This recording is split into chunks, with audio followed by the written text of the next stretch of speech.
First of all I want to thank you all कि आप अपने अपने बिजी स्केड्यूल से आज इस प्रोग्राम में मेरे साथ ज्वाइन हो रहे हैं। तो thank you so much and I am Yogesh Agarwal. Today we will be discussing things कि हमारे ज्वेलरी ट्रेड में अगर डेड स्टॉक होता है तो ये बार बार क्यों होता है, और इसी के रिगार्डिंग में मैंने कुछ कंटेंट क्रिएट किया है। और बड़े ताज्जुब की बात है कि ये कंटेंट ना आपको गूगल यूट्यूब कहीं पे भी नहीं मिलेगा। तो मेरा रिक्वेस्ट है आप सभी से कि बड़े ही इसको फोकस होके इस चीज़ को सुनिएगा, देखिएगा, नोट्स बना लीजिएगा, और जरूरत पड़ी तो ये मैं वीडियो भी भेज दूंगा। बट ये कंटेंट अगर आप आराम से देख के समझ लेंगे तो आपके लिए बहुत ही अमेजिंग वैल्यू क्रिएट होने वाली है। तो लेट्स स्टार्ट।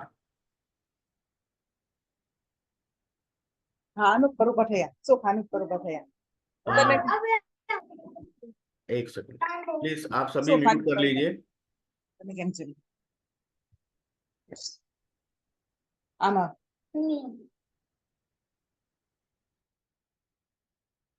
तो ये आज के मेरे सेशन में तीन सबसे बड़े बिग प्रॉमिस हैं कि हम लोग एक तो डिस्कवर करेंगे कि वो तीन ऐसी क्या मिस्टेक्स हैं जो ज्वेलरी इंडस्ट्री के लोग बार बार करते हैं और जिसकी वजह से स्टॉक उनका ब्लॉक हो जाता है, और ऐसे क्या इजी मेथड्स हमारे पास हैं जिसकी वजह से हम लोग, अगर ये पैटर्न हमारा है तो हम लोग उसको खुद ही रिजॉल्व कर सकते हैं।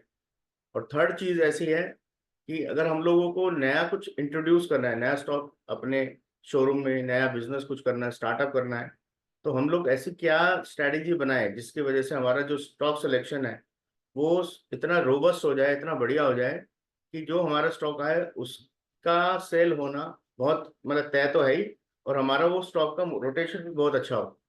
और लास्ट में हम लोग कुछ ऐसी केस स्टडीज देखेंगे, कुछ ऐसे टेम्पलेट्स देखेंगे, डिस्कस करेंगे जो हमारे को इन सारी चीजों के अंदर हेल्प करने वाला है। So let's start. बिफोर आज का कंटेंट देने से पहले I want to take your permission so that I can give a little details about me. So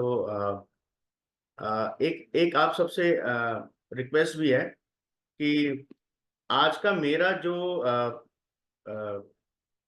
food for thought है वो ये है कि आप मुझे चैट बॉक्स के अंदर ना जितना डिटेल्स देंगे ना, that will be vitamin for me. So आपका कोई भी क्वेश्चन हो, कोई भी कंसर्न हो, please type in the chat box. जितना ज्यादा आप चैट बॉक्स में लिखेंगे ना वो मेरे लिए उतना ही हेल्पफुल रहेगा। So with your permission, these are brief about me. I'm the founder of Puran Ornaments, and my company started in 2011. And I am the national coordinator of Pan India Network of Jewelers.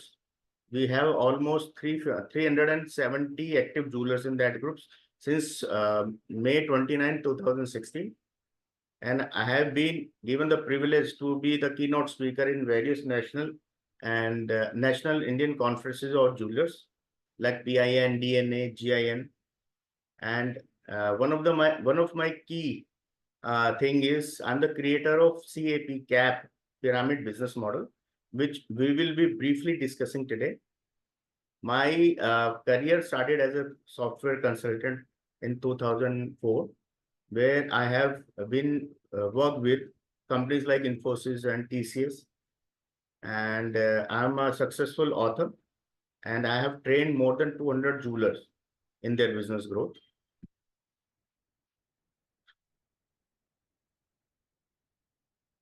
This is a glimpse of my business journey in jewelry industry. So in 2011 मैंने अपना business एक retail showroom से start किया था, और वो आज भी है इन न्यू दिल्ली। देन काम करते करते इतना स्टॉक हो गया था मेरे पास, और आज भी है, कि मैं आसपास के 2 किलोमीटर के रेडियस के जूलर्स को ना ज्वेलरी सप्लाई करने लग गया था। कुछ लेने आ गए थे और कुछ मैं सप्लाई भी करने लग गया था। तो 2015 में ना मैं फुल फ्लैश होलसेलिंग के बिजनेस में भी आ गया। रिटेल चल रहा था, होलसेलिंग भी साथ साथ चालू हो गई। 2019 आई 2019 आई started manufacturing of jewelry, क्योंकि कुछ कस्टमर्स की जो रिक्वायरमेंट्स थी वो बड़ी कस्टमाइज्ड रिक्वायरमेंट्स आने लग गई थी. तो based upon that I started some part of the my business as a manufacturer in customized only, so customized pieces only. In 2022 I started exporting. वो कुछ BNI के रेफरेंस से था और कुछ जो दूसरे मेरे क्लाइंट्स के रेफरेंस से मुझे एक्सपोर्ट्स के ऑर्डर भी मिलने लगे. सो टिल डेट मैं 5 कंट्रीज में सप्लाई करता हूँ and my clients are in USA, Canada, Australia, Dubai and Singapore.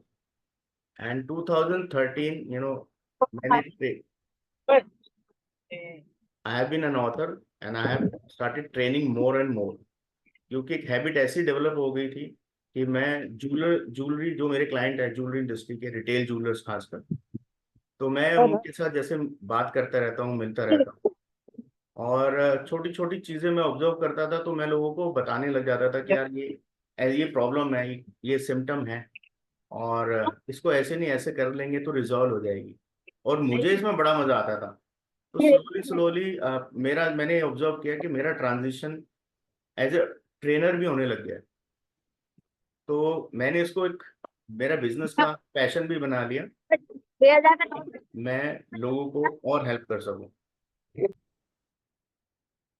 सो आज जो भी आप कंटेंट सुनेंगे देखेंगे ना, ये मेरी सारी retail, wholesale, manufacturing, exporter, author, तो ये सारी चीजें इनके एक्सपीरियंस से ही आज मैंने कंटेंट तैयार किया है. और मुझे इतना मालूम है कि कौन सी इंडस्ट्री में कौन सा पर्सन, किस टाइप का पर्सन, चाहे वो रिटेलर है, होलसेलर है, मैन्युफैक्चरर है, एक्सपोर्टर है, उसको क्या चैलेंज आ सकता है, कहाँ फंस सकता है, उसको हम लोग कैसे रिजॉल्व कर सकते हैं.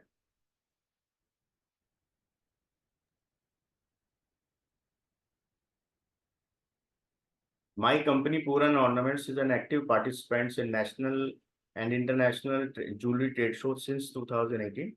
And some of the shows are like IIGS, Silver Show of India, Delhi Gems and Jewelry Fair, and Jaipur Jewelry Fair.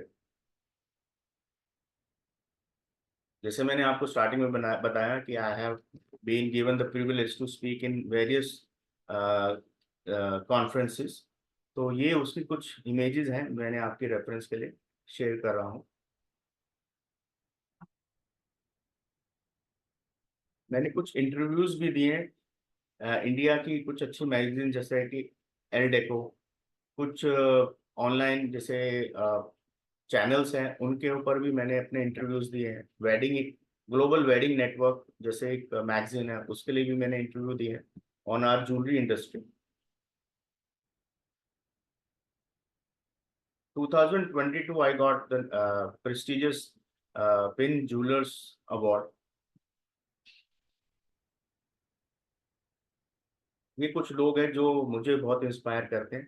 Like he is on the left side, he is Savji bhai Dholakia from Hare Krishna diamonds, Surat, and he's a Padam Shri awardee in 2022.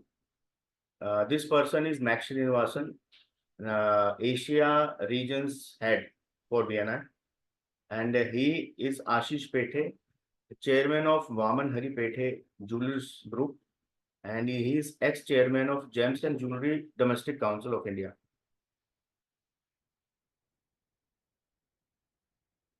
These are a few facts of Puran Ornaments. Like, we are a 14 years young company. We have clients over 212 across India.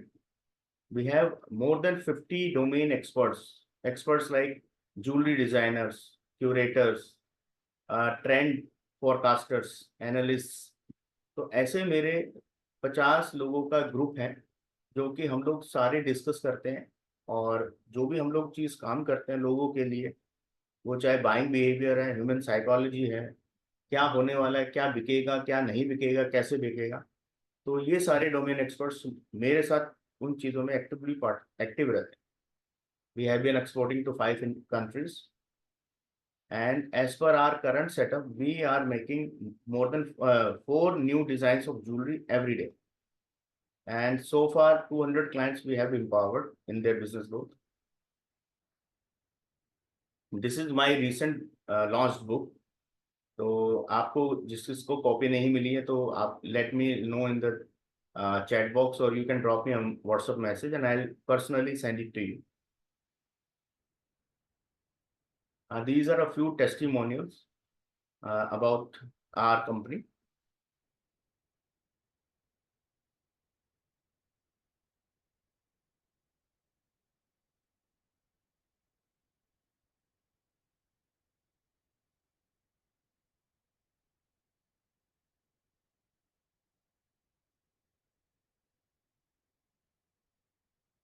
Darpan Bhai is with us today.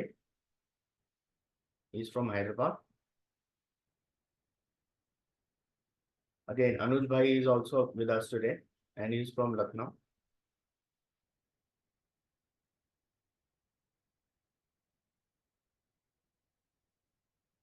Darpan Bhai, अगर आप if you are available, can you give a brief about how we contributed to your business?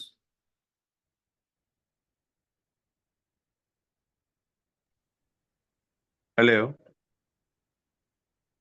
Yes, Darpan Bhai. हाँ, मुझे देखिए, हमारी जो jewellery line है, हम basically pearls में डील करते हैं। जब मेरी मुलाकात योगेश जी से हुई तो उनका मैंने सिल्वर का पूरा रेंज देखा ज्वेलरी का। मुझे इतना पसंद आया वो फ्यूजन ज्वेलरी। वो मैंने मेरे शोरूम पे इंट्रोड्यूस किया तो मेरे कस्टमर्स ने कहा कि ये एक अलग स्टाइल की ज्वेलरी है जो हैदराबाद में मिलती ही नहीं है। So it was a value addition for me also and for my customers also, that I was able to give them the product which was very unique and which was very trendy। The customer जो लेके जा रहा है और उनके functions में पहन रहा है तो उनको भी कॉम्प्लीमेंट मिल रहा है कि यू हैव वोन a different style of jewellery. तो ये जो टेस्टिमोनियल हमें जो कस्टमर से मिलता है वो टेस्टिमोनियल हमने भी योगेश भाई को वैसा ही दिया है कि इस टाइप की जो ज्वेलरी उन्होंने क्रिएट की है काफी अच्छी थी वो। और अभी भी कंटिन्यू हम ले रहे हैं उनसे, हर टाइम काम होता है उनसे। बहुत अच्छा व्यवहार भी है योगेश जी का और हमारे परम मित्र है। हम Thank you. जो हम जो डिजाइन अगर उनके पास नहीं है, हम हमारी तरफ से भी डिजाइन देते तो वो चेष्टा करते कि उसको बना के दे। Sir. ये नहीं बोलते हैं कि नहीं होएगा, ये करते हैं वो। Thank you, sir. Thank you. Anuj Bhai, a few words can help me. Sure, Yogesh, right? I would love to. So, good afternoon, all the members present today. मैं अनुज गुप्ता और लखनऊ से, और मेरा डायमंड ज्वेलरी का मैन्युफैक्चरिंग एंड होलसेलिंग है। More than 400 showrooms को हम लोग सप्लाई करते हैं लखनऊ और उसके नियर बाय एरियाज में। तो दोस्तों, जैसा कि आपको मालूम है कि 10 में से 2 क्लाइंट्स तो डायमंड लेते हैं, बाकी 8 सिल्वर और गोल्ड पे जाना चाहते हैं। वो 8 क्लाइंट्स हमारे लौट रहे थे। So I met Yogesh Bhai 4 years back, and he motivated me and kept on hammering for this point कि आपको सिल्वर ज्वेलरी ही शुरू करनी चाहिए and it can be a game changer। और ये बात मुझे समझ में आई और मैंने 4 साल पहले छोटे स्तर पे इसको करना शुरू किया। और जैसा कि आप सब जानते हैं कि गोल्ड में अब वो नफा नहीं रहा, सारी चीजें खुल गई हैं बड़े ब्रांड्स के आने के बाद से। 4%, 5%, 8% इस तरह के मेकिंग चार्जेस पे at a time of offers, या जब उनकी बर्थडेज होते हैं तो बहुत ही मिनिमम प्राइस पे वो सेल करने की कोशिश करते हैं, जो कि एक रिटेलर के लिए एक चैलेंज हो गया है इस जगह पे। इतनी बड़ी इन्वेंट्री हम लोग लगाते हैं बट नफा नहीं है उस जगह पे। तो खैर, डायमंड में तो नो डाउट एंड कंज्यूमर पे अगर आप डील करते हैं तो you have handsome amount. B2B भी आप करते हैं तो भी आपकी रोजी रोटी चलती रहेगी। बट सिल्वर ने मुझे वहां पे उस जगह पे सहारा दिया जहाँ पे बहुत ही मिनिमम इन्वेस्टमेंट में प्रॉफिट मार्जिन हम लोग राइज कर पाए।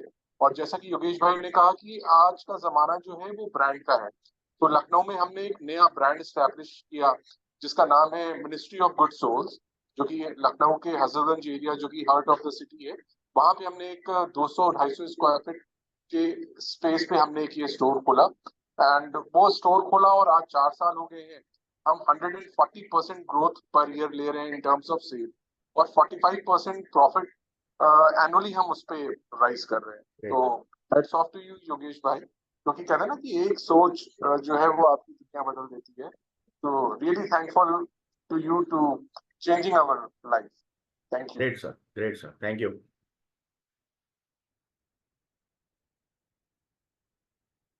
We recently participated in Silver Show of India in Geo World Center, Mumbai. ये अगर आपको वीडियो दिख रहा हो तो प्लीज।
ये कुछ लोकेशंस हैं पैन इंडिया जहाँ पे हम लोग सर्व करते हैं। तो let's start with the main content. पहले मैं सोच रहा था कि तीन ही आज के सेशन में तीन ही मिस्टेक्स हम लोग डिस्कस करेंगे। बट क्या है, आदत ऐसी हो गई कि लोगों को ज्यादा से ज्यादा वैल्यू कैसे दे सके। तो आज हम लोग पांच ऐसे मिस्टेक्स को डिस्कस करेंगे which you know which are the main reasons of frequent dead stock in our showrooms। तो ये पांच रीजंस होते क्या है। पहले तो ये समझते हैं कि डेड स्टॉक होता क्या है। डेड स्टॉक वो स्टॉक होता है जो कि which is lying with us for more than 1 year. एक साल से अगर हमारे पास ज्यादा कोई भी स्टॉक हो गया तो उसको डेड स्टॉक बोला जाता है। पर मैं आपको यहाँ पे एक छोटा सा डिस्क्लेमर दे देता हूँ कि डेड स्टॉक को आगे से डेड स्टॉक नहीं बोलेंगे, उसको बोलेंगे इमूवेबल। तो even in are session today मैं भी आपको इमूवेबल ही बोलूंगा, बिकॉज इमूवेबल में छुपा है एक राज। तो वो डिस्कस करेंगे बाद में।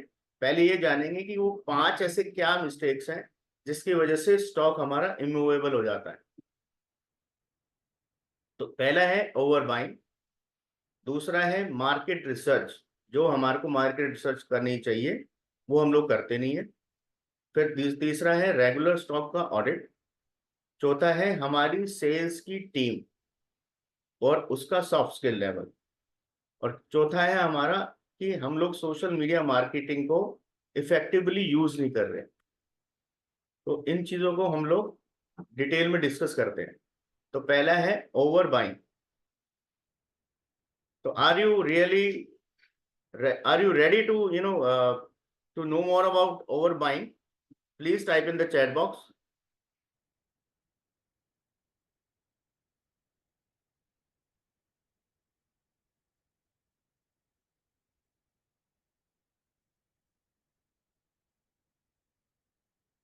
Thank you, thank you.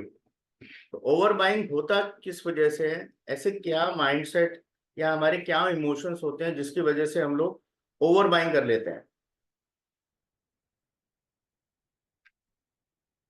पहला है impulsiveness, which is the main reason. Impulsiveness होती क्या है कि हम लोग कभी किसी ट्रेड शो में गए या हम लोग किसी होलसेलर के शोरूम पे गए स्टॉक बाय करने, और हम लोग वहाँ ये देखते हैं कि हमारा कोई नोन आदमी बैठा है या हमारा कोई फ्रेंड बैठा है या ऐसा कोई पर्सन जिसको हम लोग जानते हैं and he is a big shot, और वो कुछ स्टॉक बाय कर रहा है। तो हम लोग बाय करने कुछ और जाना करना होता है, और उसको देख के हम लोग इन्फ्लुएंस ऐसा हो जाते हैं कि हम लोग ओवर बाय कर लेते हैं। जो चीज़ नहीं चाहिए होती या तो वो बाय कर लेते हैं, या एक कंपटीशन की फीलिंग्स ही आती है, अच्छा यार ये आदमी इतना बाय कर रहा है मैं भी बाय कर लेता हूँ। तो ये करते करते सर हम लोग ना वो चीज बाय कर लेते हैं या अपनी कैपेसिटी से ज्यादा बाय कर लेते हैं। और एक रीजन और भी है इसके अंदर, और वो रीजन ये है कि हम लोग अगर अपने शोरूम में देखते हैं ना कि कस्टमर किस तरीके की फोटो लेकर आ रहे हैं, बार बार वैसी उस टाइप की अगर कोई पिक्चर्स लोग ऑनलाइन निकाल के लेकर आते हैं, तो हम लोग भी एक दिमाग में पिक्चर बना लेते हैं, अच्छा कि मेरे पास अगर ऐसी क्वेरी आ रही है यानी मार्केट में इसकी डिमांड बहुत है, तो उसका भी स्टॉक भर लो। तो इसकी वजह से हम लोग अपने स्टॉक बियॉन्ड कैपेसिटी बाय कर लेते हैं। दूसरा है हमारा ग्रीड।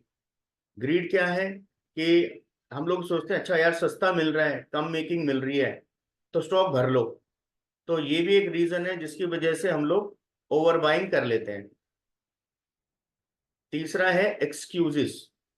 एक्सक्यूजेस क्या है कि हम लोग अपने आप को ना फिर एक्सक्यूज देते हैं, अच्छा अभी तो बाजार ठंडा है, माल नहीं बिकेगा, बिक रहा, रुक गया, सीजन नहीं है, सडनली प्राइस फ्लक्चुएशन हो गए। तो ये सारी इस टाइप के एक्सक्यूजेज भी हमारे उन चीजों को लीड करते हैं। और चौथा है फिर हम जब ये सब कुछ कर लेते हैं ना, तो फ्यूचर टेलर बन जाते हैं कि यार अभी नहीं तो यार कोई ना कोई तो बाद में ले ही लेगा, कभी ना कभी बिक जाएगा, टेंशन नहीं है, रख लो। परंतु हम लोग ये चीज भूल जाते हैं कि जब हम लोग ओवर बाइंग के जोन में रहते हैं, तो उस टाइम हमारे पास परचेजिंग पावर निकल चुकी होती है। जब तक आपके पास पैसा है, आपके पास लिक्विड कैश है, तब तक you are the decision maker. Once it is gone, जो मनी आपके पास थी अगर वो स्टॉक में फंस गई, तो अब आप डिसीजन नहीं ले सकते। जो स्टॉक आपके पास है, वो कस्टमर कई बार कहता है अच्छा और दिखाओ और दिखाओ, तो आपके पास जो स्टॉक है एक तो वो रुक गया, कस्टमर को न्यू वैरायटी नहीं मिली, आपका रोटेशन रुक गया, जो आपका इंटरेस्ट वगैरह चल रहा है वो तो चल ही रहा है। तो इन चीजों को अगर आप देखते हो ना, तो आपको नुकसान ही नुकसान हो रहा है। और लास्ट में क्या होता है कि या तो हम लोगों को बहुत ही अंडर कॉस्टिंग बेचना पड़ता है, या हमारे को उसको मेल्ट करा के कि यार अच्छा ठीक है अब कुछ नहीं बन रहा, तो चलो उसको मेल्ट करा देते हैं। और मेल्ट कराने के चक्कर में जूलर्स एटलीस्ट 25 to 40% लॉस कर लेते हैं। तो ये तो चलो हो गया कि भाई अब हम लोगों ने खरीद लिया, ओवर स्टॉक हो गया, ओवर बाइंग हो गई, स्टॉक हमारा इमूवल हो गया। लेकिन हम लोग इस चीज को ब्रेक कैसे कर सकते हैं? तो उसका तरीका है 60-20-20 रूल, कि अगर हम लोग कोई चीज को मेजर करके काम करेंगे तो वो हो जाएगी। जैसे मैंने अभी ये सिल्वर की काइडल्स का कुछ फोटो डाला है, तो I think most of you know this. This is a Kolhapuri light weight silver idol. तो आपको ये ध्यान रखना है कि आपके शोरूम में कोई भी स्टॉक जो आप बाय करने वाले हो, वो 3 टाइप का होता है। जो कि एक एक तो उसमें सबसे पहला जो है, वो 60% वो स्टॉक होता है जो आपका फ्रिक्वेंटली बिकता है, चाहे वो कोई भी आइडल्स हो, ज्वेलरी हो, या आपका इयरिंग हो, ब्रेसलेट हो, नेकलेस हो। वो डिपेंड करता है आपके शोरूम, आपके आपके रिसोर्सेज, इंफ्रास्ट्रक्चर, आपकी मार्केट कैसी है, आपका क्लाइंट बेस कैसा है।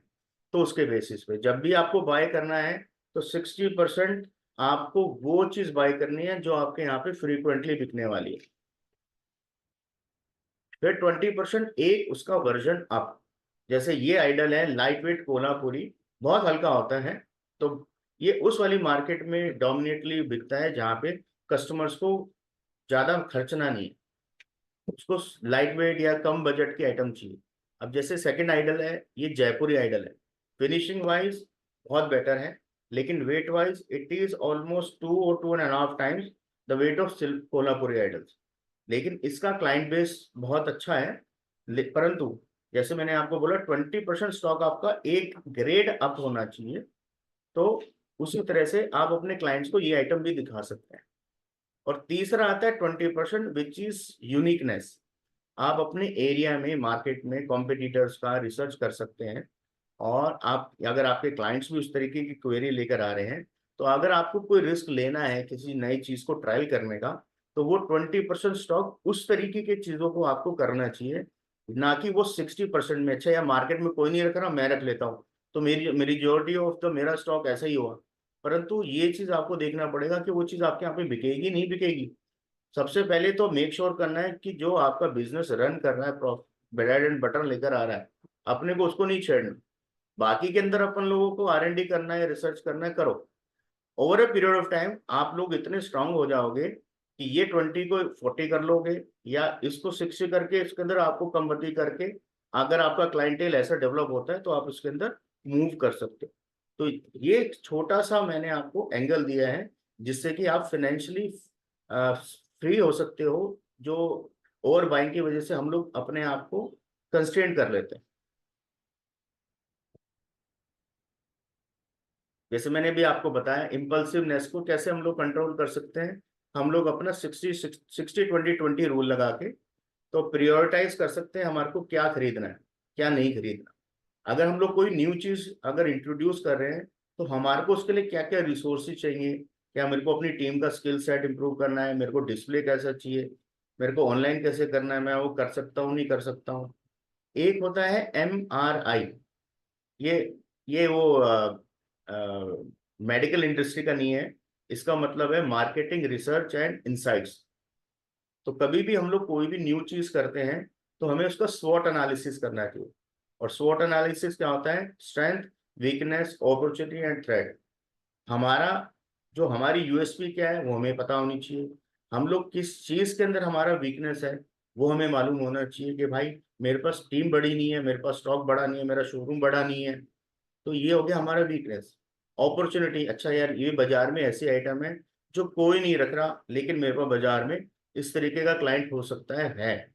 और लास्ट में थ्रेट। थ्रेट मीन्स आपका कंपटीशन, क्योंकि जब न्यूनेस इंट्रोड्यूस होती है तो कंपटीशन बहुत जल्दी उसको अडेप्ट कर लेता है। तो ये चीज के लिए आपको तैयार रहना रहेगा। फिर आता है ग्रीड, जो हमारा सेकंड पॉइंट था कि ग्रीड को हम लोग कैसे कंट्रोल करें। इसके लिए सबसे बेस्ट है कि आपको रेगुलर स्टॉक ऑडिट को करते रहना चाहिए। बिफोर यू बाय, आपको आपके हाथ में आपका ऑडिट रिपोर्ट होना चाहिए कि मेरे ऑफिस में in hand reality physical store कितना है, क्या क्या है। टीम बोले कि यार आधे किलो हमारे पे इयरिंग है, स्टॉक बोल रहा है 250 ग्राम, तो वो मिसमैच है। ऐसा नहीं होना चाहिए, जितना है वो एक्चुअल आना चाहिए। फिर होना चाहिए कि लास्ट 2 सीजन्स में हमने कैसे परफॉर्म किया था, क्या हमें उस टाइप का स्टॉक भरना चाहिए, क्या करंट सिनेरियो मार्केट का पॉजिटिव है। अभी अगर आप देखेंगे लास्ट 4 महीने से सिल्वर गोल्ड में बहुत ज्यादा वोलेटिलिटी है प्राइसेस की, और मार्केट में बहुत ज्यादा डाउन है। तो इस केसेस में क्या हम लोग सेम पैटर्न पे, या सेम हम लोगों ने अगर 2 साल में परफॉर्म किया, तो सेम हम इस बार भी कर सकते हैं नहीं कर सकते। तो you have to be a little cautious. अरे क्या होगा, 2 बार माल आ जाएगा, 3 बार आ जाएगा, लॉजिस्टिक्स थोड़ा सा लग जाएगा, लेकिन जो पैसा आपका है ना वो ब्लॉक नहीं होगा। चौथा है I&E। This is what says investment and expensive. आपका कोई अपकमिंग कपल ऑफ मंथ्स में कोई मेजर इन्वेस्टमेंट या एक्सपेंसिव प्लान है ना, तो यू मेक श्योर कि वो चीज पहले हो जाए, रादर देन पैसा फंसाना ग्रीड के एस्पेक्ट से। पहला अपना इन्वेस्टमेंट और एक्सपेंडिचर कवर कर लो, क्योंकि ये लोग ये चीजें रुक नहीं सकती, लेकिन अपना एक्स्ट्रा स्टॉक बाय करना वो रुक सकता है।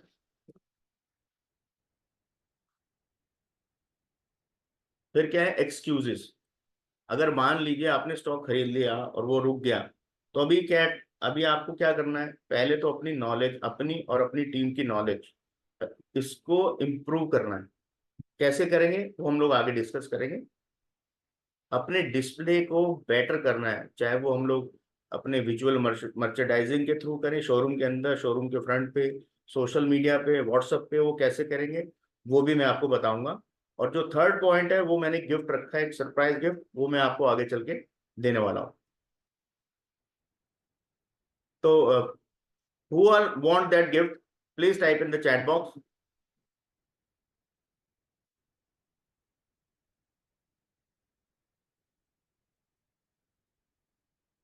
सर आप लोग जितना चैट बॉक्स में लिखेंगे ना, उतना मेरे को फ्यूल मिलेगा।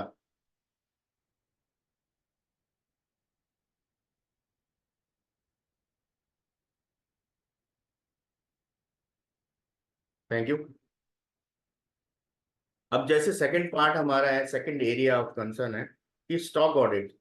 स्टॉक ऑडिट हम जूलर्स लोग ना रेगुलर इंटरवल पे नहीं करते। हम लोगों के लिए ऑडिट का मतलब है फाइनेंशियल ईयर क्लोज। और इसके 5 ऐसे रीजंस क्या हैं जो हम लोग अ, जिसकी वजह से हम लोग रेगुलर स्टॉक ऑडिट नहीं कर पाते। और पहला है नॉलेज, कि हमारे को पता ही नहीं कि हम लोग स्टॉक ऑडिट करें कैसे। और दूसरा, अगर स्टॉक ऑडिट कर भी लिया खुद जैसे तैसे करके, तो जो रिपोर्ट्स अगर हमारे को निकालनी है, एनालिसिस करनी है, हमें वो मालूम ही नहीं है। दूसरा है हैसल, मेरे शोरूम में अगर मैंने स्टॉक ऑडिट चालू करा तो कस्टमर, एक तो कस्टमर, बिजनेस, इसके ऊपर मेरा इम्पैक्ट आने वाला है, टीम परेशान हो जाने वाली है, सारा स्टॉक ओपन हो जाएगा। अब मैं काम करूं या स्टॉक ऑडिट करूं, तो माइंडसेट ये रहता है। तीसरा है कॉम्प्लेक्सिटी। कॉम्प्लेक्सिटी कहाँ होती है? जहाँ पे लोग मैनुअल बिलिंग करते हैं रादर देन डिजिटली, या मैनुअल बिल काटा बाद में सॉफ्टवेयर में डाल दिया। तो इस केसेस में क्या होता है कि ओवर हेडेक कितना हो जाता है मालूम नहीं पड़ता। बारकोड अगर बाई चांस आपने बना भी लिया तो वो भगवान भरोसे है, क्योंकि आप बारकोड देख के इतनी जल्दी समझ नहीं पाते कि ये कौन सा स्टॉक था, कितना हमारे पास पुराना है, कितना नया है, ये हमें मालूम ही नहीं होता। चौथा है हमारा पॉइंट कि थर्ड पार्टी। मेरे अपने क्लाइंट बेस पे मैंने जब ये रिसर्च की है तो मैंने ये पाया है कि मोटा मोटा 85% of my client base, they are avoiding third party audit just to save cost, क्योंकि एक खर्चा एक्स्ट्रा लगता है। और पांचवा है नंबर दो। बहुत सारे जूलर्स ऐसे हैं, मैं कहता हूँ मोर देन 80, ऑलमोस्ट 80%, जो कि एक नंबर दो नंबर के काम आज भी करते हैं। और नंबर दो का सबसे बड़ा प्रॉब्लम क्या है कि वो चाहते हैं कि टीम को उसके बारे में मालूम नहीं पड़े, या मेरी लीक हो गई इंफॉर्मेशन, या मैं इसको कंट्रोल कैसे करूं, कल को कोई डिपार्टमेंट वाला आया तो मैं इसको कैसे एक्सप्लेनेशन दे पाऊंगा। तो बहुत सारी चीज में हॉलमार्क नहीं होता कईयों में। तो ऐसे कई सारे रीजन हो सकते हैं जिसकी वजह से वो दो नंबर की एंट्री है।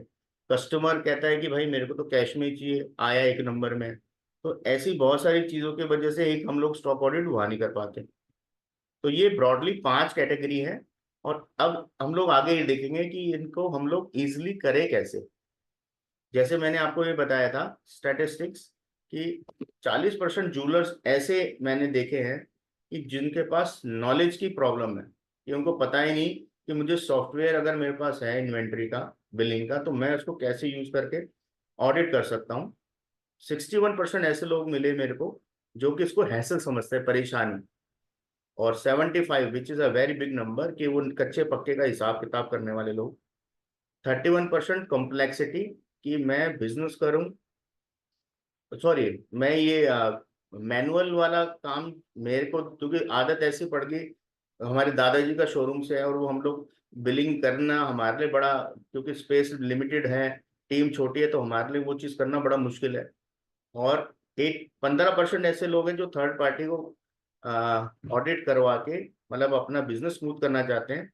रादर 85% ऐसे लोग हैं जो थर्ड पार्टी को प्रेफर नहीं करते। तो अब ये चीज करे कैसे? नॉलेज। नॉलेज के लिए सबसे बेसिक चीज है ट्रेनिंग। अगर आपके पास इन्वेंट्री सॉफ्टवेयर है तो आप, जैसे ज्वेली है एमएमआई का, या ऑर्नेट है, तो ये वो सॉफ्टवेयर, इस तरीके बहुत सारे सॉफ्टवेयर होते हैं मार्केट में। तो आप इनको रिक्वेस्ट करेंगे कि मुझे स्टॉक कैसे ऑडिट करना है, दे विल टेल यू। और अगर आपको वहां से हेल्प नहीं मिलती, आप मुझे भी पिंग कर सकते हैं व्हाट्सएप में, मैं आपको वीडियो कॉल पे ये बता दूंगा कि आप कैसे स्टॉक को ऑडिट कर सकते हैं। And it is very simple, very simple. The only thing आपको वो स्टेप लेना है। सेकंड थिंग है कॉम्प्लेक्सिटी, कि हम लोग वही कच्चे और वो, सॉरी, मैनुअल वर्सेस डिजिटल। तो मैं आपको यहाँ पे सिर्फ और सिर्फ शॉर्ट में यही कहना चाहूंगा कि जितना जल्दी आप डिजिटली आ जाएंगे ना, उतना ही आपके लिए बेटर है। क्योंकि जिस दिन हम लोग ऑडिट करते हैं, स्टॉक का बॉक्स खोल के देखते हैं ना, उस दिन हमारे को मालूम पड़ता है कि अच्छा यार ये इतने सालों पुराना है। अदरवाइज ये किसी को नहीं पता चल सकता कि आप अपने स्टॉक में क्या क्या लेके बैठे हैं।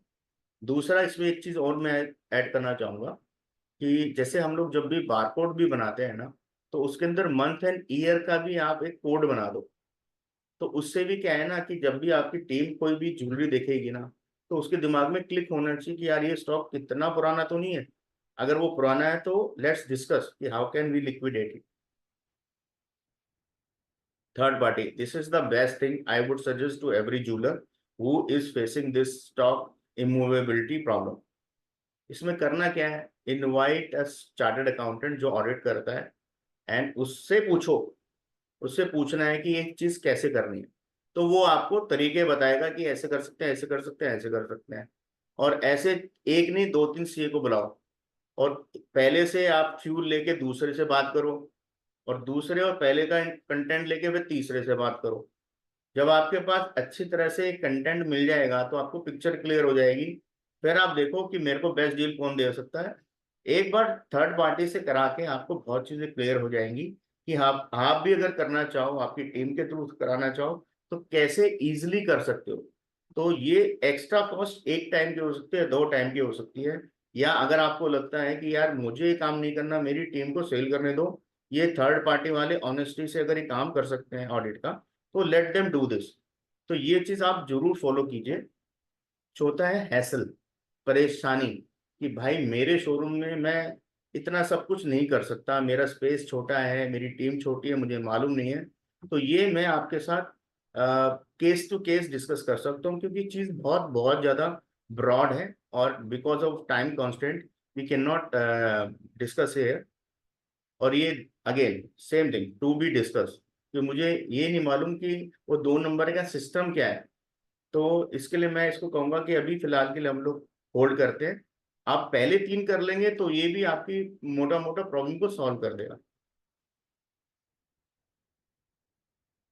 अब ये थर्ड एरिया है हमारा, एक्सटेंसिव मार्केट रिसर्च। तो please type in chat box कि आपको मार्केट रिसर्च के बारे में कुछ इंफॉर्मेशन है या नहीं, यस और no. Please type in the chat box.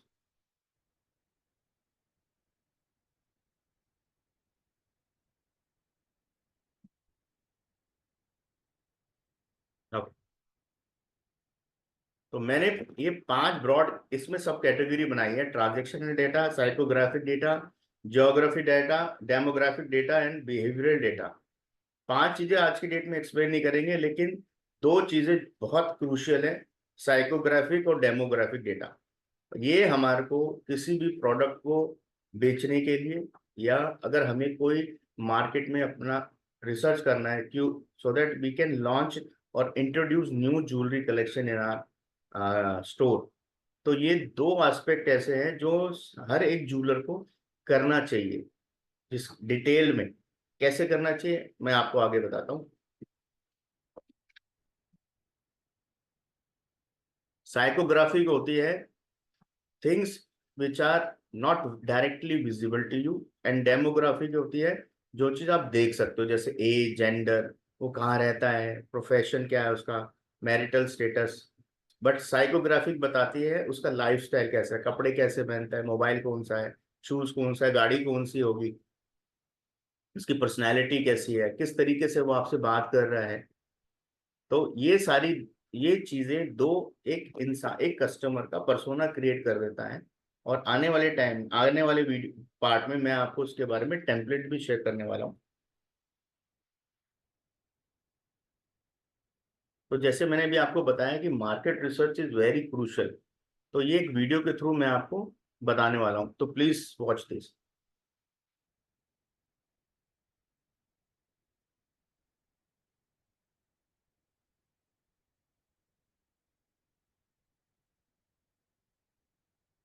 Products are made in the factory, but brands are created in the mind.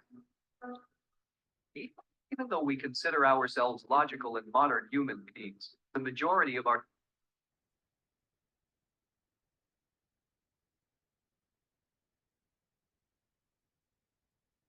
decisions are made by the ancient, instinctive subconscious part of our brains, sometimes referred to as our reptilian brain. Let's have an insight into one such example in the field of marketing.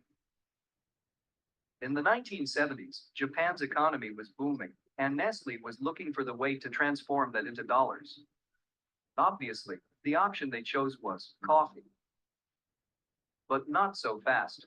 It was no secret that Japanese consumers love tea greatly. So Nestle tested the market cautiously before jumping in.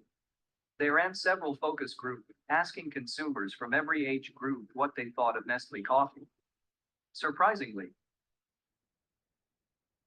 everyone loved it. All focus groups came back incredibly positive. Japanese consumers really liked the taste of coffee. Nestle executives got excited and they shifted into high gear, preparing a rollout plan to have coffee on every shelf in Japan. Huge sums were spent on marketing and distribution, and coffee hit the market with a blast.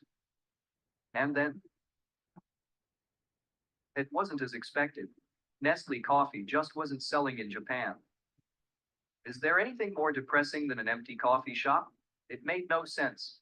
Every study showed that Nestle coffee would be the next big thing, but Japanese consumers stuck to tea. Japanese consumers liked the taste of coffee, but simply chose not to buy it. Faced with this challenging situation, Nestle decided to bring in the superstar of marketing, Claude Raphael. Claude Raphael was not your typical marketer. For starters, he was actually a child psychiatrist who had spent years working with autistic children. But because of this experience, he was convinced of one thing, that people can't tell you what they really want. He believed that the real desires that drove humans were unconscious ones, and only very few people were aware enough to understand them.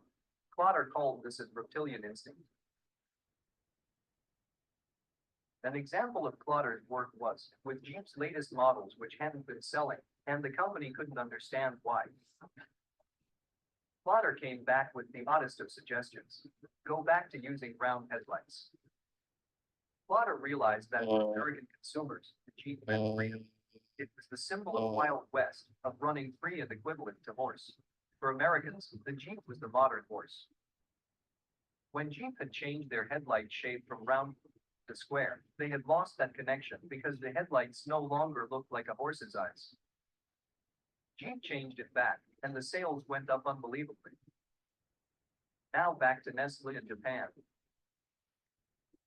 When Claude arrived, he was quick to understand that Japanese consumers had no connection to coffee, no early childhood association. Japanese kids grew up watching their parents drink tea, lived with the smell of tea in the air, and ate tea-flavored snacks. Was it any surprise that, as adults, they chose tea over coffee? So, what did Claude recommend? Yes, the coffee candies.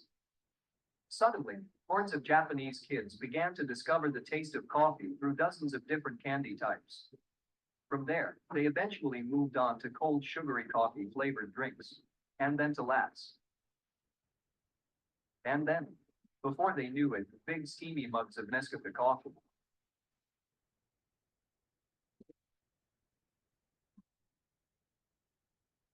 Not bad for a market that wouldn't buy coffee just 40 years ago.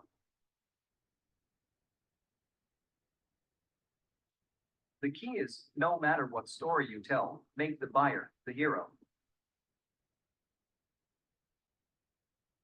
I hope आपको इस video में काफी कुछ समझ में आया होगा कि market research before you add something to your collection, कुछ नया, तो उसके लिए लोगों के एक्चुअली उसको उनकी प्रॉब्लम क्या है, उनको चाहिए क्या, तो उसके लिए हमारे को मार्केट का जो रिसर्च है ना वो रोबस्ट करना पड़ेगा। ये नहीं कि हमने कुछ भी उठा के और लॉन्च कर दिया।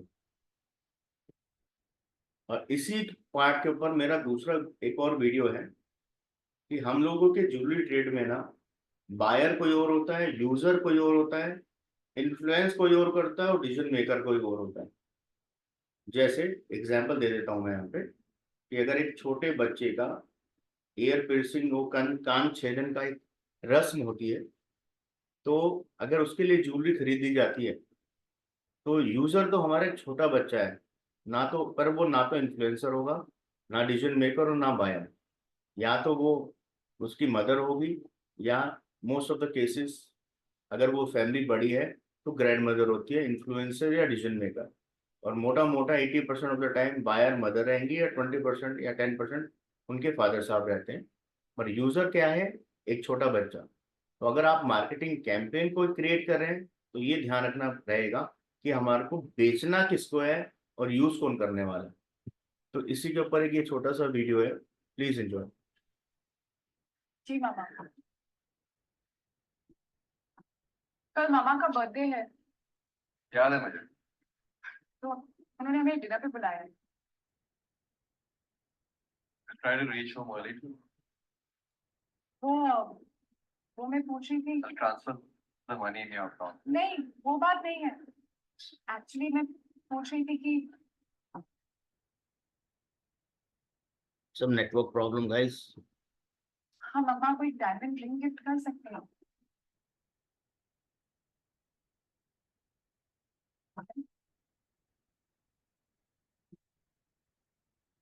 डायमंड रिंग मम्मी के लिए कोई उम्र है उनकी डायमंड बैंक।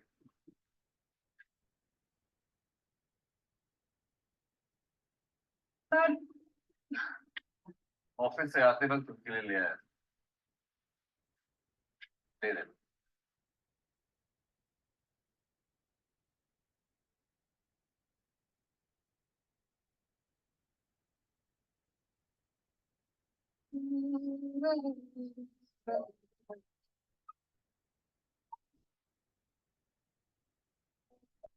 जिसने अपनी हीरे जैसी बेटी मुझे दी।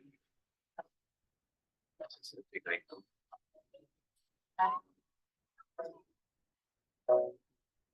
से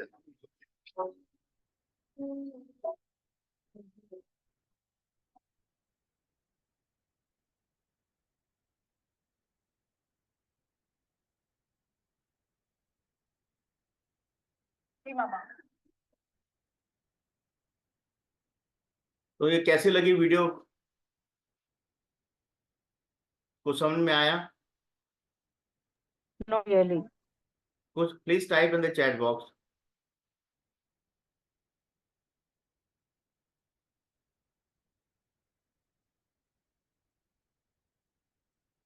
सिर्फ एक आदमी?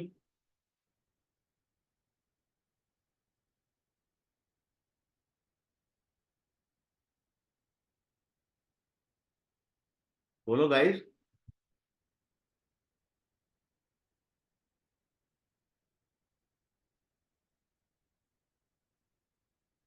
ओके, कोई बात नहीं, भेज दूंगा, मैं लिंक भी भेज दूंगा आपको।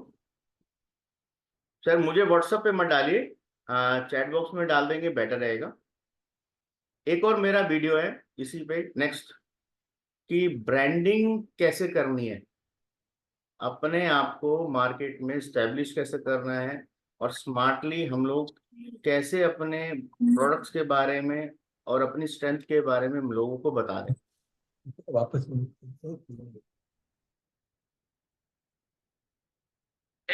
Sorry, I got caught up in something. हाँ हाँ, अब तो हमें भूल ही गया।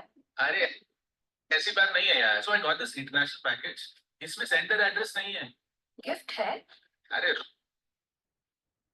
रुकना,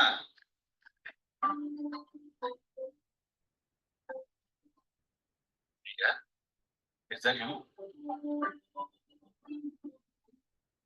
अच्छा हुआ तुमने सिर्फ राखी भेजी और खुद नहीं आई। क्या यार, everything is a joke to you. I'll talk to you later. अरे प्रिया,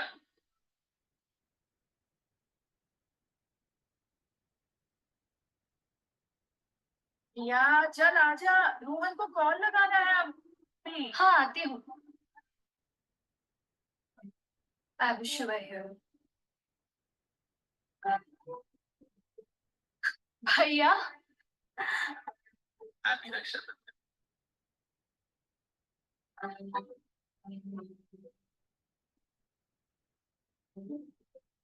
For every moment of love, this Raksha Bandhan, celebrate your ties of love with Jeeva.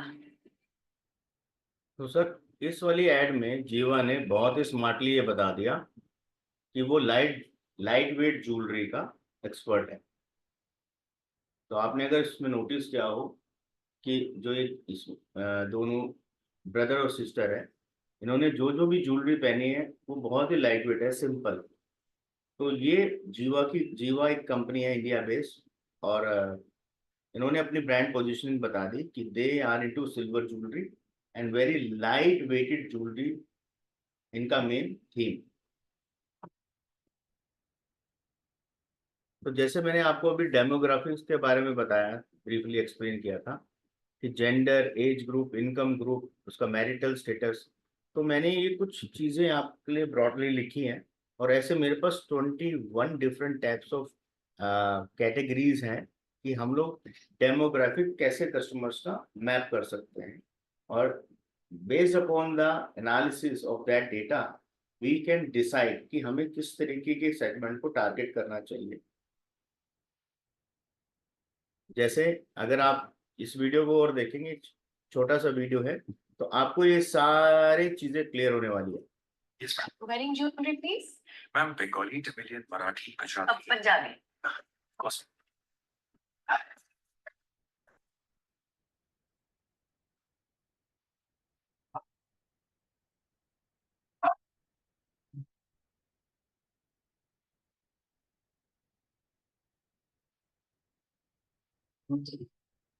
दादी हाँ कैसी लगी सोनी थी बड़ी लगी पर तू ये शादी ना करी देख एक तो तूने लव की और वो भी पंजाबी मुंडे ना हाँ बोरिंग साउथ साउथ का मुंडा होगा दो तरह की शादी हो रही दो तरह की ज्वेलरी भी पहनने को मिल रही है सोनी लगी दादी, मैंने तो पसंद कर लिया। अभी आप छुट्टी को मनाओ।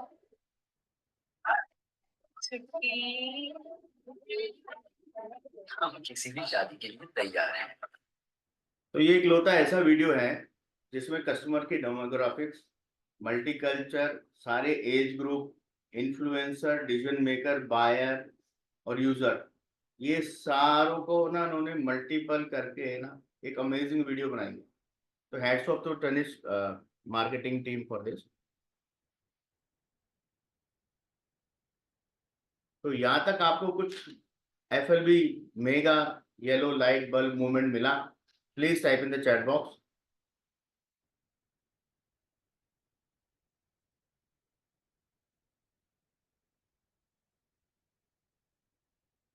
कुछ समझ में आया कि हमें किस तरीके की मार्केट रिसर्च करनी है?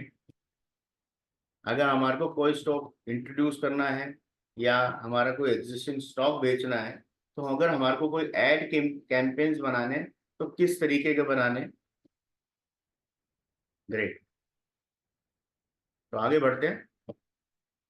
एक छोटा सा वीडियो और है। अगर आपने अभी तक वीडियोस देखे जो पहले के, और आपको लगे कि यार आपने तो ऐसा वीडियो कुछ बनाया ही नहीं है, कुछ किया ही नहीं, हो सकता है कोई ब्लंडर ही कर दियो, तो ये वीडियो आपके लिए है कि anybody can make mistakes, even big brands.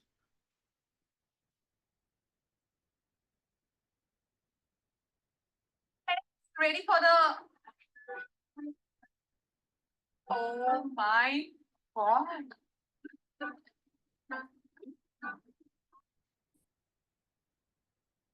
what I was thinking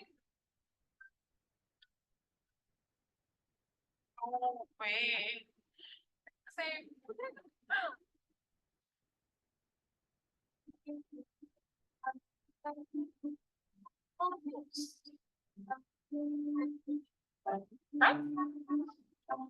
Beautiful Polki jewelry by Joya Lucas, world's favorite jeweler. अब आप पूछेंगे इस एड में है ना मिस्टेक क्या है? सारी एड तो प्रॉपरली रन की है, पर इसके अंदर क्या है कि जो प्रोडक्ट आप दिखाना चाहते हो तो दिखाया नहीं, प्रोडक्ट कुछ और है।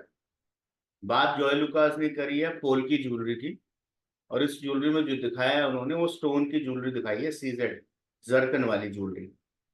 तो इवन बड़े ब्रांड्स भी मिस्टेक कर सकते हैं। तो अगर आपसे हो गई तो कोई बात नहीं, आगे नहीं होगी।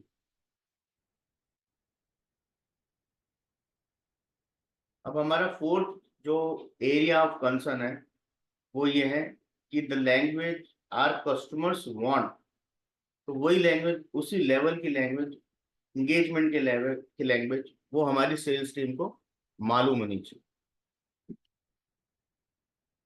एक वीडियो और देखिए शॉर्ट में। कोई काम मिलेगा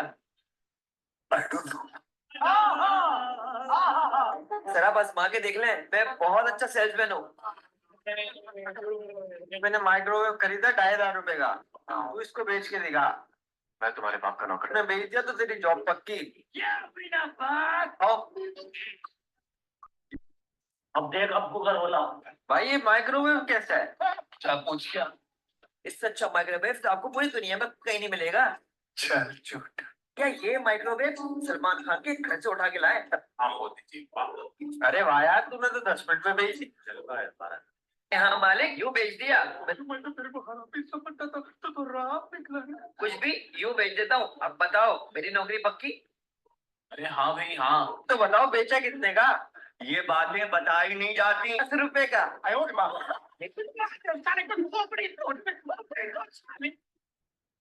तो हमारे को सेल्समैन ऐसा भी नहीं बनाना कि वो हमारे को एक दिन में ही कुछ का कुछ कर दे। अगर एक हम लोग फॉर मैगजीन की मार्केट एनालिसिस से चले तो 55% of sales people they lack basic sales skills. हम लोगों ने उनको रिक्रूट कर लिया और ये उम्मीद करते हैं कि वो दूसरे सेल्स टीम को देख के और वो भी सेल करना सीख जाएगा, लेकिन उनके सेल्स के स्किल्स किस लेवल के वो हमें पता ही नहीं होता, या हम लोग उनको इम्पोर्टेंस नहीं देखते। वाहिल यही चीज अगर मैं दूसरी ब्रांड की या कॉर्पोरेट जूलर्स की बात करूं, या वो शोरूम जो अपनी सेल्स टीम के लिए रियल कंसर्न है, बिकॉज उनकी sales teams are the front soldiers.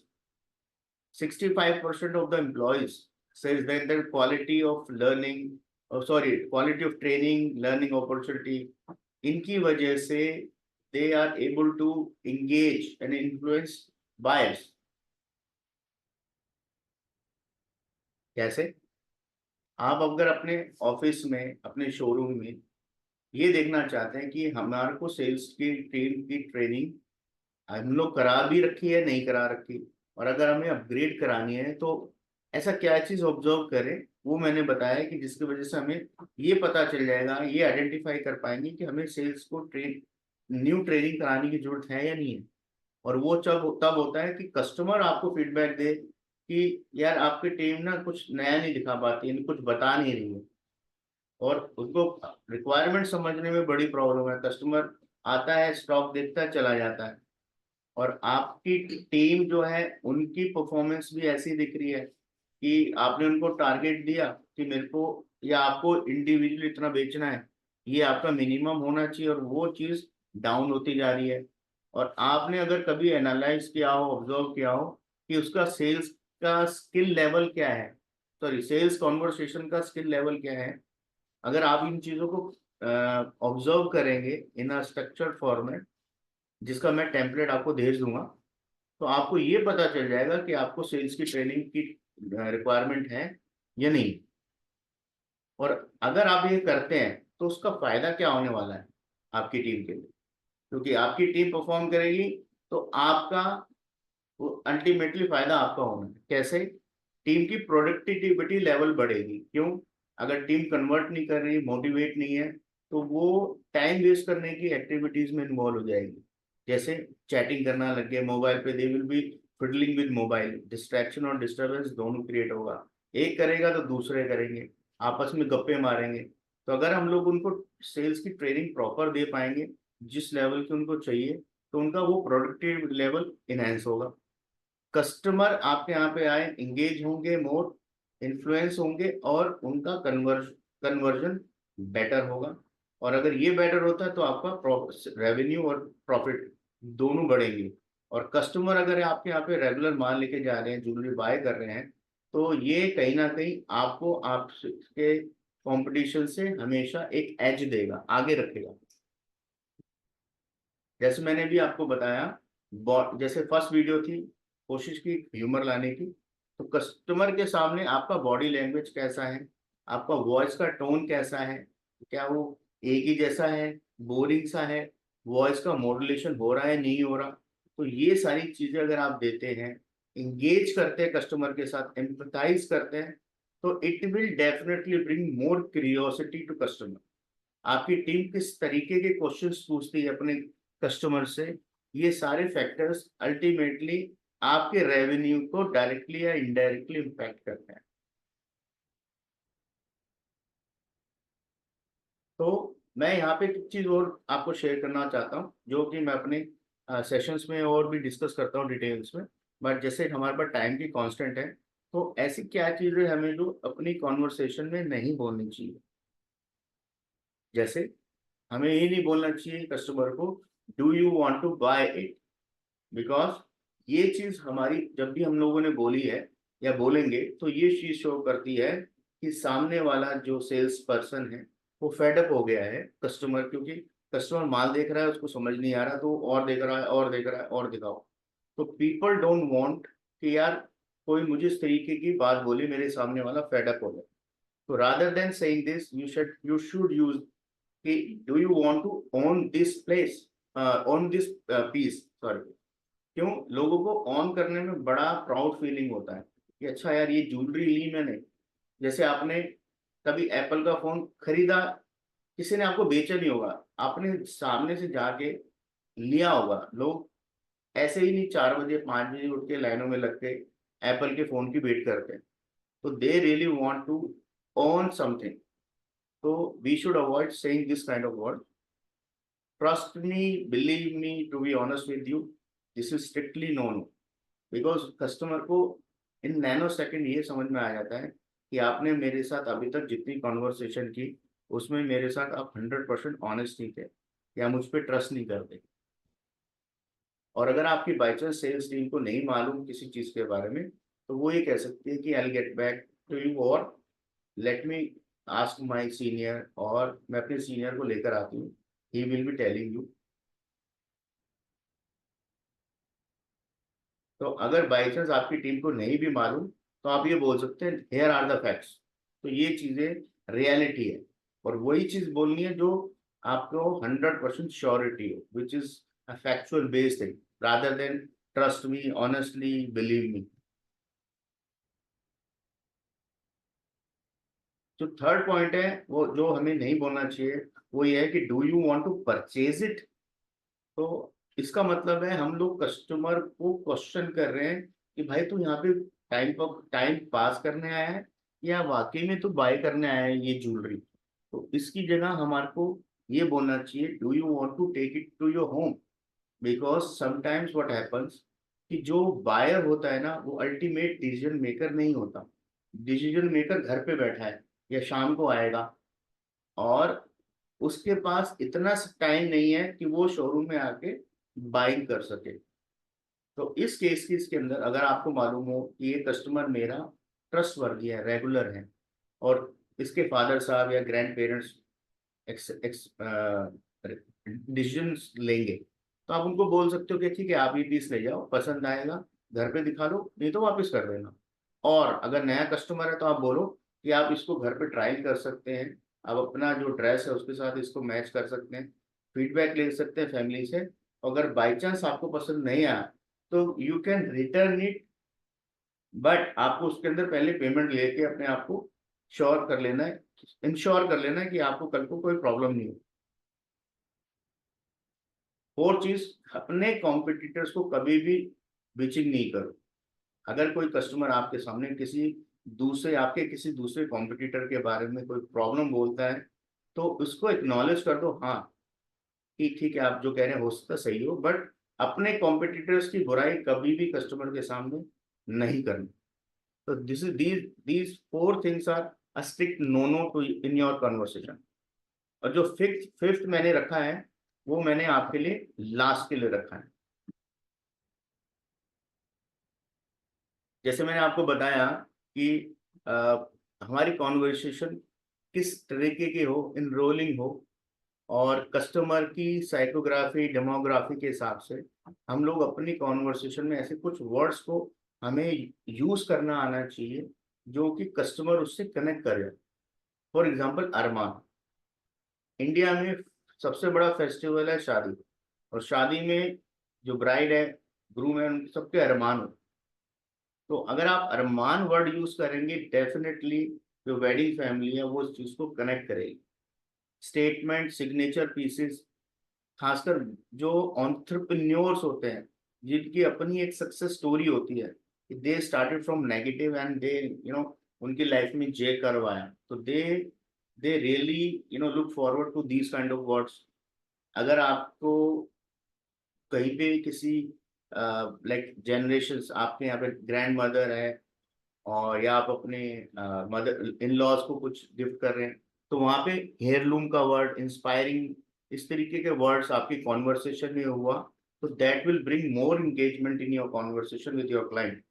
तो ऐसे वर्ड्स जिसके लिए मेरे पास एक बहुत अच्छी और डिटेल्ड वोकैबुलरी है, तो ये मैं आपको शेयर कर सकता हूँ। और हमारा जो नेक्स्ट है वो है importance of social media marketing. लेकिन हम लोग क्या होता है ना, उसको प्रॉपरली इफेक्टिवली यूज ही नहीं कर पाते। वो क्यों नहीं कर पाते? क्योंकि हमारे दिमाग में मिथ्स बहुत सारे हैं। तो मैंने 5 मिथ्स आपके लिए आज लेकर आया हूं, तो इनको बड़े ध्यान से देखिएगा। पहला है टू मच हैसल, कि प्रोडक्ट को लेके जाओ, उसका फोटो शूट कराओ, लाओ, मॉडल कुछ पहनाएंगे, कब पहनेगी नहीं पहनेगी, डेट्स हैं। तो ये सरदर्दी लोग नहीं लेना चाहते, उनके लिए सरदर्दी है, सॉरी। कुछ लोग सोचते हैं कुछ भी पोस्ट कर दो, मोबाइल लिया फोटो डाल दो, कैसा भी कुछ भी लिख दो, कस्टमर्स तो देखेगा और दीवाना हो जाएगा। एक चीज है कि हमारी टीम में कोई भी कर देगा, और कई लोग बड़े ब्रांड्स को देखते हैं कि उनका मार्केटिंग बहुत अच्छा है, तो उनका दिमाग में आता है कि सिर्फ बड़े ब्रांड्स इतना खर्चा कर सकते हैं, और इतना बेनिफिट अगर हुआ सोशल मीडिया के थ्रू तो वही लोग कर सकते हैं, हम लोग नहीं कर सकते। लेकिन एक्सपेंसिव एक ऐसा एरिया आ जाता है उनके लिए कि ये सारी चीजों को वो अवॉइड कर देते हैं कि यार ठीक है यार, हो गया, नहीं हुआ वो नहीं हुआ। परंतु सोशल मीडिया का मार्केटिंग का मतलब सिर्फ और सिर्फ फोटो डालना नहीं होता, बहुत सारी चीजें होती हैं। तो हमें सोशल मीडिया में करना क्या चाहिए, आइए हम लोग वो सब सीखते हैं। पहला है, हमें मालूम होना चाहिए हमारा प्रोस्पेक्ट क्या है। तो प्रोस्पेक्ट से रिलेटेड हमारे को ऑनलाइन या ऑफलाइन में किस तरीके का मार्केटिंग मटेरियल चाहिए, सो दैट वो कस्टमर एजुकेट हो और हमारे शोरूम की तरफ, हमारे ब्रांड की तरफ अट्रैक्ट हो, इंटरेस्ट जनरेट हो उसमें कि मैं देखूं, एक्सप्लोर करूं क्या है। तो यहाँ पे हमें जो मार्केटिंग कलेटरल्स चाहिए वो इस तरीके के चाहिए जो हमारे प्रोस्पेक्ट के माइंड में क्यूरियोसिटी क्रिएट कर सके, अटेंशन ग्रैबिंग।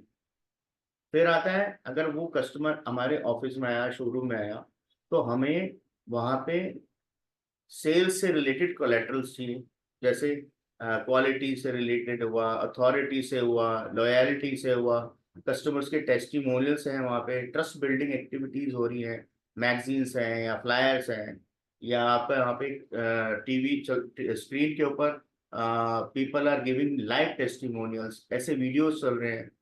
तो ये कस्टमर के दिमाग में जो आपके शोरूम में वॉक कर रहा है, बहुत पॉजिटिव उसका इम्पैक्ट आता है। एंड वहाँ पे एक level of trust immediately establish होता है कि हाँ यार, ये आदमी, ये सेल्स पर्सन, ये ब्रांड जेन्युइन। और जब वो आपसे माल खरीद लेता है तो आफ्टर सेल्स हमें उसके साथ एंगेज रहना पड़ेगा, सो दैट वो हमसे नेक्स्ट टाइम बार बार माल खरीदता रहे, वो और लोगों को भी रेफर करे, और वो फैन बन जाए, पूरी दुनिया में हमारे बिजनेस के बारे में एक्सप्लेन किया। अच्छा यार, ज्वेलरी लेनी है तो पूरन से लेना।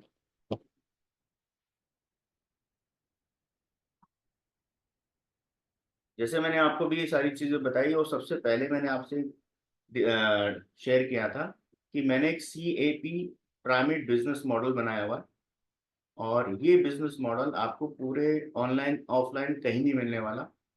तो इसको बहुत ध्यान से देखना है। ये मैंने एक शॉर्ट में आपके साथ शेयर कर रहा हूँ, बट इसकी डेप्थ में बहुत बहुत ज़्यादा है, तो प्लीज़ पे फुल अटेंशन टू दिस।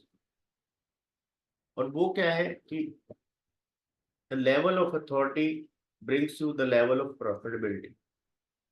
ये सबको मालूम है कि आपका बाजार में जितना रुतबा होगा, जिस चीज़ के लिए आप मशहूर हो, जाने जाते हो इन अ पॉजिटिव वे, वो आपके बिजनेस में उतनी प्रॉफिटेबिलिटी लाता है। लेकिन यहाँ पे एक सबसे बड़ा कैच है। ये जो कैच है वो एक आम दुकानदार को से लेके एक ब्रांड की जो जर्नी होती है ना, ये सबसे क्रूशियल फैक्टर है, और वो है सीजेड। यहाँ पे सीजेड का मतलब क्यूबिक जिरकोनिया नहीं है, तो कंफ्यूज मत होइए। यहाँ पे सीजेड का मतलब है कंफर्ट जोन। तो आप इस पिरामिड में जिस लेवल पे बैठे हैं, और तो आपका कंफर्ट जोन उसी से डिसाइड हो जाता है। अगर आप एक ब्रांड है ना, तो आपका कंफर्ट जोन है ही नहीं, तो आप कंफर्ट में बैठ ही नहीं सकते। You have to keep on innovating. लेकिन अगर आप एक नॉर्मल जूलर हैं, आम दुकानदार टाइप के, तो आपका कंफर्ट जोन इतना बड़ा हो चुका है कि आप उससे मूव नहीं करना चाहते। और अगर आप मूव नहीं करना चाहते तो आप ये दोनों चीज को मिस करेंगे, और वो है अथॉरिटी और प्रॉफिटेबिलिटी। तो यहाँ पे आपको ये ध्यान रखना है कि आपको अपना कंफर्ट जोन ब्रेक करना है, सो दैट आप वो एक्शंस ले सकें जिससे आपकी अथॉरिटी स्टैब्लिश हो और अल्टीमेटली आपकी प्रॉफिटेबिलिटी बूस्ट करे। और मेरी इस पे नेक्स्ट बुक आने वाली है। बुक का टाइटल है स्टे अहेड, जिसमें मैं आपको वो गेम चेंजिंग रोड मैप देने वाला हूँ कि आप अपने कस्टमर्स के माइंड में वो ब्रांड बन जाए जो वो चाहता है। Because people love to buy, they don't want to be sold. और इसी बेस पे मैं ये बुक लेकर आ रहा हूँ small and medium scale jewellery business owners के लिए, and it will be a great thing for you.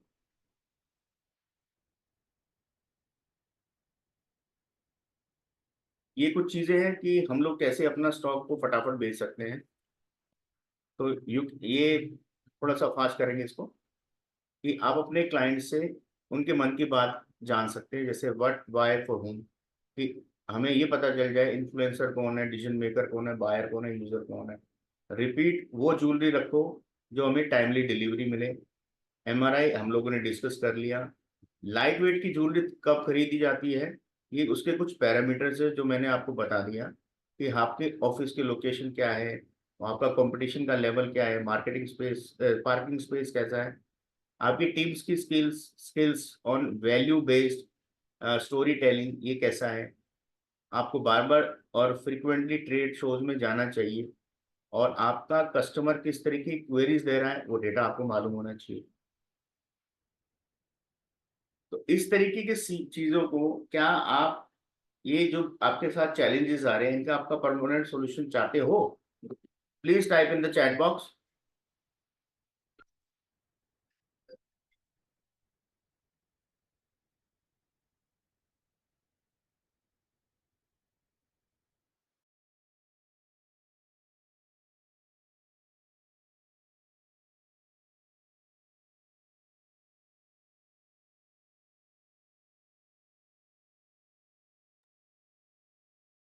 Thank you. तो मैंने उसके लिए हाउ कैन आई हेल्प, तो मैंने एक पैकेज बनाया है इसका पूरा साइंस के साथ, और वो है master the art of stock selection. हम अपनी बाइंग को कैसे कंट्रोल कर सकते हैं, ओवर बाइंग को।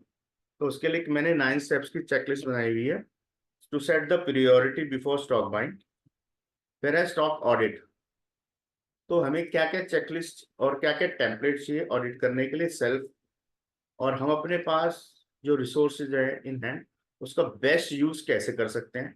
Once the report is done, audit is done, तो उसका रिपोर्ट अगर हम लोग क्रिएट करते हैं तो उसका एनालिसिस करके हम लोग अपने स्टॉक के लिए कैसे स्ट्रेटेजी बना सकते हैं। फिर तीसरा है एमआरआई और मार्केट रिसर्च और मार्केटिंग इंसाइट्स, कि हमें कैसे रिसर्च करनी है और कैसे उस रिसर्च पे बेस्ड हमारे को अपनी मार्केटिंग करनी है, सो दैट हम लोग ज़्यादा से ज़्यादा कस्टमर को रीच कर पाएं। तो उसके लिए ब्रांड पोजिशनिंग, कंपटीशन मैपिंग और एडिंग न्यू कलेक्शन के लिए मैंने एक 5 स्टेप फॉर्मूला क्रिएट किया है। और चौथा है मेरा soft skills for your team.